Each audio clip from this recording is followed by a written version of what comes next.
We're here with Top Dog. What's your title? VP of Construction? VP of Construction. Okay. Kyle oversees making shit gets done and making sure that stuff gets done correct. Part of the process at Hummingbird Hill Homes is we've got a number of checklists, and then we've got a number of quality control checkpoints. That's right. Built into the schedule. So the quality control checkpoints, there's four. There's four of them currently right now that we go through at every build, and the project cannot move forward until myself, or up in Muskoka, Jeff, runs through with the site super on site and basically fine-tooth combs the entire building for what that checkpoint is. So it starts coming right out of the ground. One of the first things we do is like pre-foundation wall pour. So just making sure like, hey, we've excavated to the correct depth. You know, all your top of foundation heights are correct. Like, how did you get there? Show me the math. What's the drawing say? You go through all that stuff, and typically the site super has all that there for you ready to go. But sometimes you'll pick up little like, hey, there was supposed to be a step in this wall. It's not there. And these are big ticket items, right? This is not just like going and making sure, of course, you want to mitigate mistakes, but these are like, if this goes wrong, this is going to cost us a lot of money.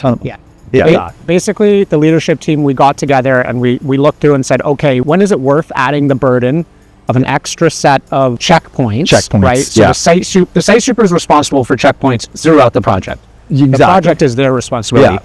But there are these 4 critical points that as a leadership team, we have said the project cannot move forward unless someone from the leadership team, Kyle down here, Jeff up in Muskoka, comes and visually inspects and verifies. And the reason we picked these 4 is because if you get them wrong, big money. You get a tile layout wrong, you get a faucet location wrong, it sucks, but you can replace it, right? Couple grand at most. If you miss, you don't excavate the bottom correctly to the right depth, that's big money. That's big money. That's not a couple grand. If your foundation doesn't get waterproofed correctly, that's potentially hundreds of thousands of dollars. If you don't, what we're looking at here today, and this is the first phase of what we're doing, and we'll talk a little bit about that, but what we're doing here today is, again, mitigating warranty costs by ensuring that the building envelope is detailed 100% top that it can possibly be detailed to try to stop water ingress, air,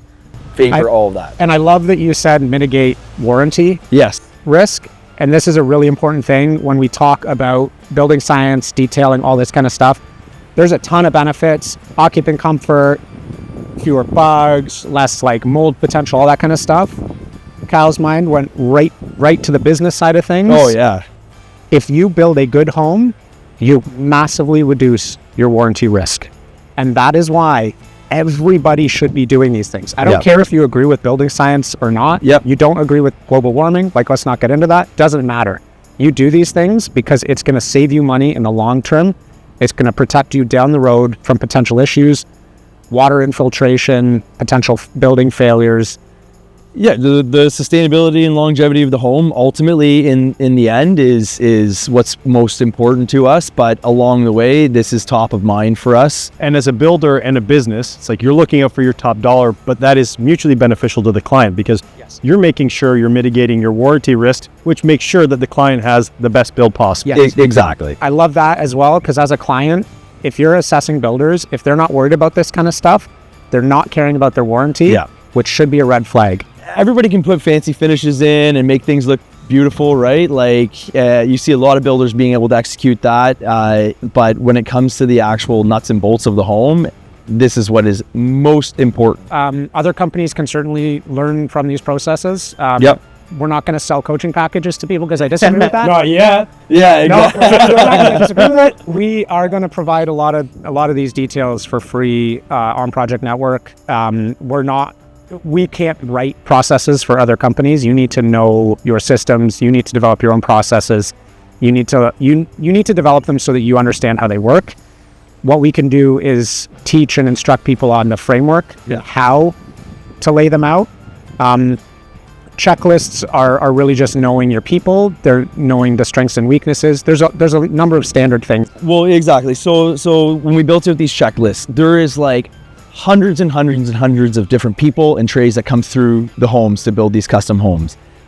With that being said, there's so many moving pieces. You don't need these checklists to build the house. You don't. But because there's so many moving parts and so many moving pieces, to have a reference guide, even for people that have been building, like one of our site supers, he's been building for over 20 years. When I showed him this, he was like, this is incredible. Now I'm able to just go to this document, you come here, we work through this, we won't forget anything, right? And then it actually helps us expose some weaknesses in the actual drawing sets and build plans off of like, hey, nobody thought this detail through.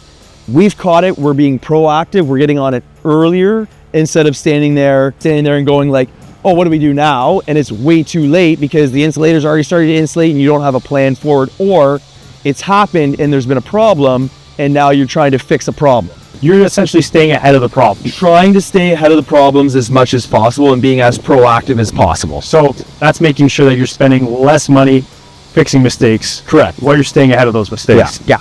And then yeah, you go like these checklists, I think we've got 40 of them built out, and it's right from the beginning all the way through the occupancy clean. So Ian kind of started this process. I would say there was like maybe 5 different checklists at the time. Yeah, and they were poorly thought through. And right, well, and again, and then when I came had on, the baby of the idea. yeah, like, he's like, hey, we should have these checklists, checkpoint kind of items. And then when I came on board to Hummingbird, I had just finished basically building houses where I was like boots on the ground, like what Corey's doing, like what our site supers are doing. And I just kind of took it and ran with it and tried to get out of my brain like every single puzzle piece that I could think of, what can go in there. If I was going to hand this to my 10-year-old son, Ethan, go build this house, he could literally go through this list and build it. So that was kind of the thought process. Make it idiot proof that anybody can do this. Yeah. And we add to it. Like we constantly add to it. We're constantly adding if something Constantly new comes refining. up. Yeah. And some things are like redundant, right? Like I've had gone through, because it is fairly daunting. I think there's over like 350 questions in there.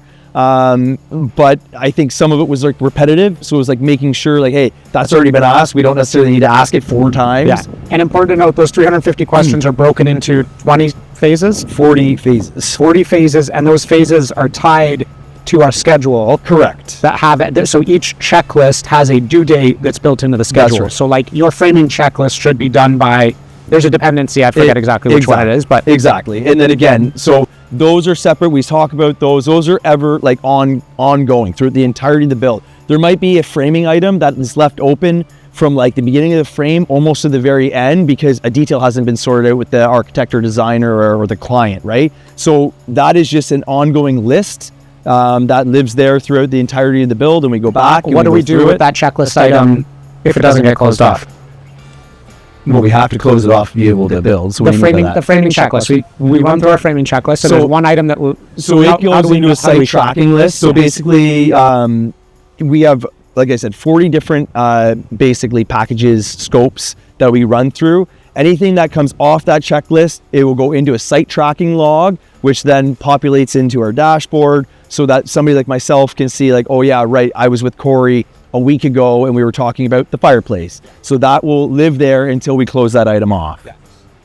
I was going to say, sorry, but why this is so beneficial, because some people might think, well, I know how to build a house. I don't need a checklist to follow this. Look, we all have bad days. We all have days where we get overwhelmed, where there's a lot of people on site and things get missed. So if you can reference one point where you have a team that's like, hey, here are some things that we need to make sure we pay attention to. That way, again, we mitigate risk, we mitigate problems from happening on site. You again save your bottom dollar and protect the client.